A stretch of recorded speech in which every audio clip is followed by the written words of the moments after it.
नहीं, हम सारे लोग जानते हैं कि वो भगवा रंग का विरोध नहीं है, बल्कि वो शाहरुख खान का विरोध है। और उसे छिपाया जा रहा है ये कह के कि भगवा रंग एक पवित्र रंग है और उसे क्यों एक अभिनेत्री ने पहन रखा है। यह अपने आप में एक पाखंड है। इस बात को हम सारे लोग जानते हैं। जिन लोगों ने हिंदी फिल्में देखी हैं, जिन्होंने जो हिंदी गाने देखते रहे हैं, वे ज़माने से भगवे को इस रूप में देखते आ रहे हैं। इसलिए वह एतराज़ नहीं है। एतराज़ ये है कि इसमें शाहरुख खान है और असल हमला शाहरुख खान पर है। लेकिन सर तमाम फिल्म के डायरेक्टर जो हैं वो तो हिंदू ही हैं ना सर, देखिए जो होंगे हीरोइन है तो वो भी हिंदू इसीलिए मैं कह रहा हूँ कि ये हमला दरअसल शाहरुख खान पर है।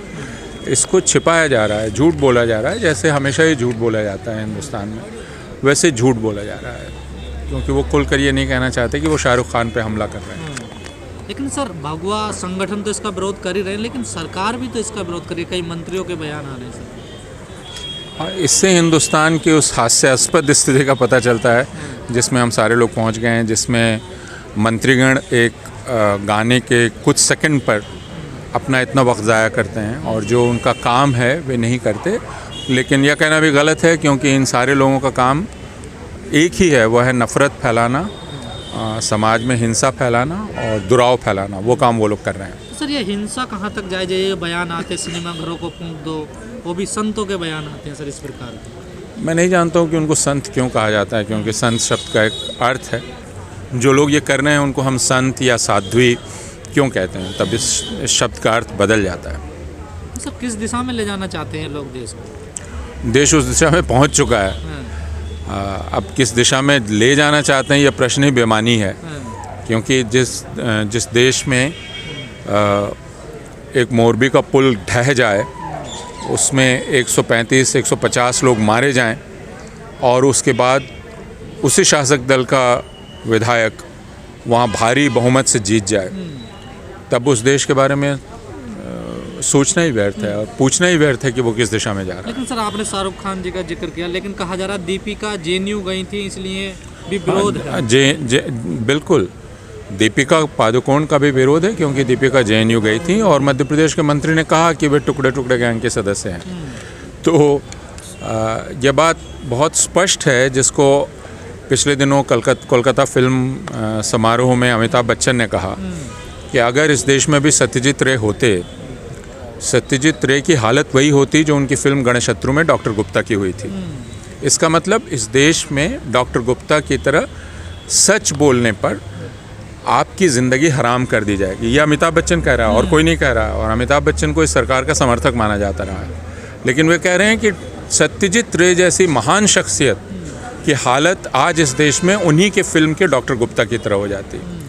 तो हम उस जगह पहुंच चुके हैं जिसमें शाहरुख खान इशारा कर रहे हैं कि दरअसल नफ़रत फ़ायदेमंद हो गई है, व्यावसायिक तरीके से फ़ायदेमंद है, राजनीतिक तरीके से फ़ायदेमंद है, और वो हम लोगों को एक दूसरे से बांट रही है। और अमिताभ बच्चन सावधान कर रहे हैं, चेतावनी दे रहे हैं कि इस देश में अब उन्मादी राष्ट्रवाद वाली फिल्में बन रही हैं जो काल्पनिक इतिहास प्रस्तुत कर रही हैं। ये अमिताभ बच्चन कह रहे हैं। तो बात बहुत साफ है, हम सारे लोगों को दिख रही है। अगर हम इसको नहीं देखना चाहते हैं तो अमिताभ जी भी क्या परेशान है इस विरोध से?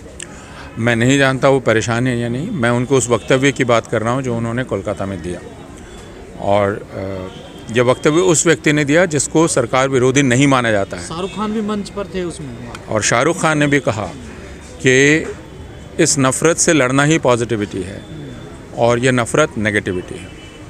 आज के दौर में मुसलमानों ने गुनाह है, जिस तरह से हम देख रहे हैं, फिल्म हो, फिल्म स्टार हो या आम आदमी हो। यह बतलाने की कोशिश की जा रही है कि मुसलमान होना अपराध है, बल्कि मुसलमान एक जायज़ इंसान नहीं है, ये बतलाने की कोशिश की जा रही है। असम में 2 दिन पहले से एविक्शन ड्राइव चल रही है, जिसमें हज़ारों और उनमें से ज़्यादातर मुसलमान हैं, उनको उजाड़ा जा रहा है और उन मुसलमानों के ख़िलाफ़ वहाँ का मीडिया अभियान चला रहा है। तो मुसलमान चाहे एक गरीब किसान हो जो असम में किसी तरह से अपना गुजारा करता है, या शाहरुख खान जैसी सेलिब्रिटी हो, या आमिर खान हो, मुसलमान को यह बतलाया जा रहा है कि आपको हक नहीं है, एक इंसान का हक। मुसलमान शादी कैसे कर सकता है अपनी मर्ज़ी से, मुसलमान अपनी मर्ज़ी से पढ़ाई कैसे कर सकता है। यह कहा जाता है अगर वो नौकरी हासिल कर रहा है तो आरएसएस के चीफ कहते हैं कि यह साजिश है, हिंदुस्तान के स्टेट स्ट्रक्चर में घुसने की साजिश है। तो फिर मुसलमान पढ़ भी नहीं सकता, मुसलमान नौकरी भी नहीं कर सकता। आप मुसलमान को मिक्स्ड लोकेलिटी में मकान नहीं लेने देते हैं।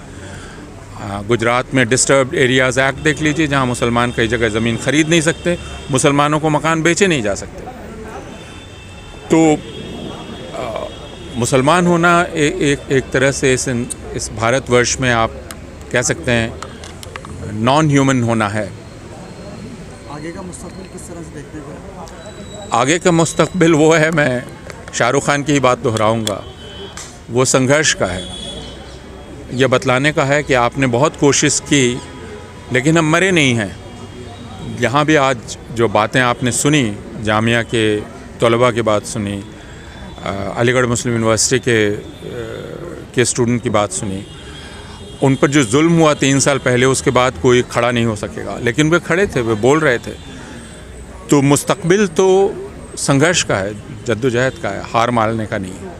सर इस वक्त मुसलमान जो अपने आप को अकेला महसूस कर रहा है, कोई उसकी आवाज़ उठाने वाला नहीं है, तो आप मुसलमान खुद अपनी आवाज़ उठा रहा है। मुसलमान ये कह रहा है कि उसको मारा नहीं जा सका है, और इसको मैं बहुत उम्मीद की बात मानता हूँ।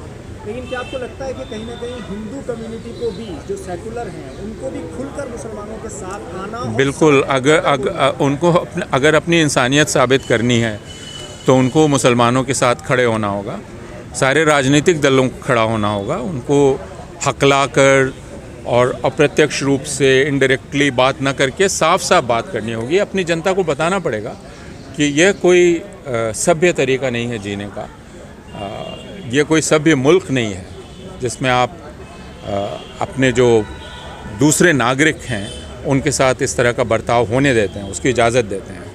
फिर दुनिया में आपको कहीं भी इज़्ज़त की निगाह से नहीं देखा जाएगा। लेकिन सर, जैसे आपने कहा, व्यवसाय के लिए एक फ़ायदा है ये जो नफरत है। बिल्कुल, यह तो इसका नहीं है सर। आप इसे साजिश माने या न माने, साजिश में ऐसा लगता है कि कोई चीज़ छिपी हुई है। ये तो खुलेआम हो रहा है, जो कुछ भी हो रहा है खुलेआम हो रहा है। प्रधानमंत्री खुलेआम भाषण देते हैं, प्रधानमंत्री जाकर खुलेआम भाषण देते हैं, गृह मंत्री खुलेआम भाषण देते हैं कि 2002 में हमने सबक सिखा दिया। कोई भी चीज़ छिपी हुई नहीं है, हर चीज़ बहुत ही खुली हुई है। हमको सिर्फ इसको देख के कबूल करने की ज़रूरत है कि हमने नफ़रत को अपने जीने का तरीक़ा बना लिया है, और आगे हमारा मूल्यांकन इसी तरह से होगा कि हम इस किस्म के समाज थे।